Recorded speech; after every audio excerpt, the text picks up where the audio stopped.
இன்றைய இதமான காலை தென்றலில் அனைத்து அன்பு உள்ளங்களுக்கும் என் இனிய காலை வணக்கம்.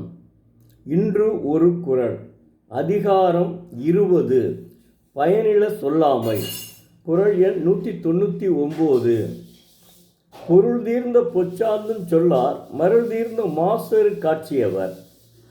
தெய்வப்புலவர் திருவள்ளுவர் பயனில்லாத சொற்களை மறந்தும் சொல்லார் மயக்கத்தின் நீங்கிய தூய அறிவுடையார் என்கிறார்.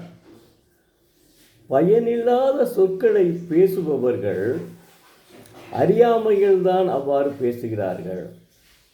அவர்கள் பயனில்லாத சொற்களை பேசுவதில் ஏதோ இன்பம் இருக்கிறது என்ற மயக்க உணர்வில்தான் அவ்வாறு பேசுகிறார்கள்.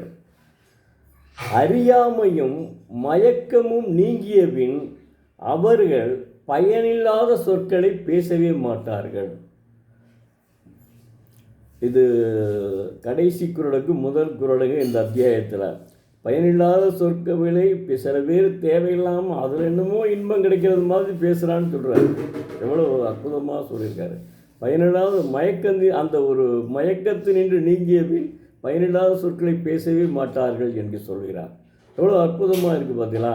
அதுதான் அவருடைய தனித்திறமை. மாணவ செல்வங்களே, தினந்தோறும் ஒரு குறளை படியுங்கள். வாழ்க்கையில் நீங்கள் நிச்சயமாக வெற்றி அடைவீர்கள். நிச்சயமாக நாட்குறிப்பில் குறித்து வைத்து கொள்ளுங்கள். உங்களுக்காகத்தான் நான் தினந்தோறும் குறளை சொல்லி வருகிறேன். நீங்கள் ஒரு புத்தகத்தை வாங்கி காலையில் எழுந்தவுடன் ஒரு திருக்குறளை படித்துவிட்டு அதனுடைய பொழிப்புரையும் படித்துவிட்டு இன்றைய நாள் இந்த திருக்குறளை படித்தேன் அப்படின்னு எழுதி வைத்து கொள்ளுங்கள். ஏனென்றால் நீங்கள் தான் தமிழகத்தினுடைய வருங்கால தூண்கள். தமிழகத்தின் வருங்கால தூண்கள் என்பால் மறக்க முடியாது. நீங்கள்தான் தமிழகத்தினுடைய கலாச்சாரத்தையும் பண்பாட்டையும் நிலைக்க வைக்கக்கூடிய ஒரு நபர்கள் மாணவ செல்வங்கள் தான். ஏன்னா வருங்கால மாவட்ட ஆட்சியாளராக வரலாம், அல்லது அதாவது மிகப்பெரிய மருத்துவ நிலையில் பெரிய பட்டம் பெற்று வரலாம். மருத்துவத்துறையில் எத்தனையோ நோயாளிகளை பார்க்க வேண்டிய கடமை உங்களுக்கு உண்டு. அது மட்டுமில்லாமல் ஒழுக்கத்தையும் பின்பற்ற வேண்டும், தமிழக கலாச்சாரத்தையும் பின்பற்ற வேண்டும். இப்போது டுகெதர் லிவிங்லாம் வந்திருக்கு.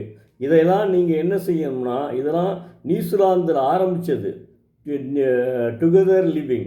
இந்த டுகெதர் லிவிங் என்பது உங்களுக்கு தேவையில்லை. மாணவர்களுக்கு இதெல்லாம் ஒழிக்க வேண்டும். இனிமேல் நீங்கள் மருத்துவரானாலும் சரி, எந்த நிலையில் இருந்தாலும் சரி, எந்த ஒரு கெட்ட பழக்கத்திற்கும் அடிமையாகாமல் தமிழக கலாச்சாரத்தை பாதுகாக்க வேண்டும் என்ற எண்ணத்தில் தான் உங்களுக்கு இதை நான் வலியுறுத்துகிறேன். நன்றி. மீண்டும் ஒரு குறளை நாளை பார்ப்போம்.